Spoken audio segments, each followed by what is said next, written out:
What made the maid of honor object at her best friend's wedding? Everyone gasped when I stood up and said, "I object." My best friend Lila's face turned white, and her fiancé Mark froze mid-vow. The priest didn't even know what to do, but I couldn't stay quiet anymore. I was the maid of honor, and everyone thought I was just nervous or drunk. I wasn't. I was angry. Lila and I had been friends since we were 9. We grew up sharing everything: secrets, clothes, heartbreaks. When she met Mark 3 years ago, I was genuinely happy for her. He was charming, funny, the kind of guy who remembered everyone's coffee order, but something about him never sat right with me. He always kept his phone face down, always had work emergencies at night, and once, he accidentally called her by another name when he was tired. Lila laughed it off. I didn't. 2 months before the wedding, I was in a cafe finishing her bridal shower plans when a woman sat across from me. "You're Lila's friend, right?" she asked. I nodded, confused. She introduced herself as Erica and said she was Mark's girlfriend. My heart dropped. She showed me photos of them on dates, text messages, even a video of Mark promising he'd break up with the fiancé who doesn't excite him anymore. I felt sick. I confronted Mark privately that night. He laughed and told me it was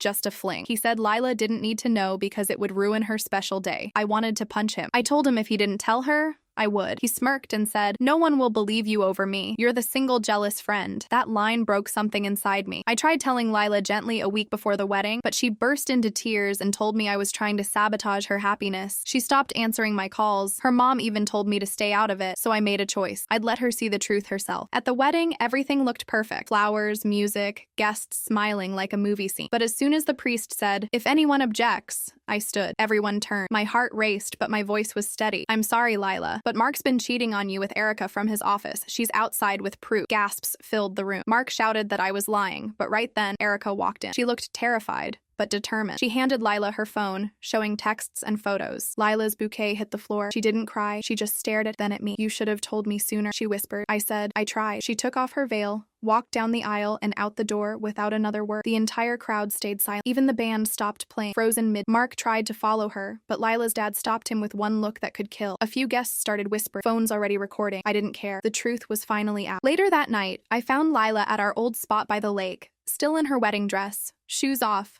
mascara running. She leaned on me and said, "Thank you for loving me enough to ruin my wedding." I hugged her and said, "You deserved better than a pretty lie." We sat there in silence, listening to the water, the stars reflecting like 1,000 tiny apologies. 2 months later, she started therapy and a new job out of state. Mark's business lost several clients after word got out about his affair. A mutual friend told me he tried reaching out to Lila again, but she never replied. She's building a new life, one built on truth, not illusion. As for me, I was called dramatic, cruel, even heartless online. But Lila sends me postcards now, always ending with the same line: "You saved me from marrying a nightmare. I'll never forget that you chose honesty over comfort."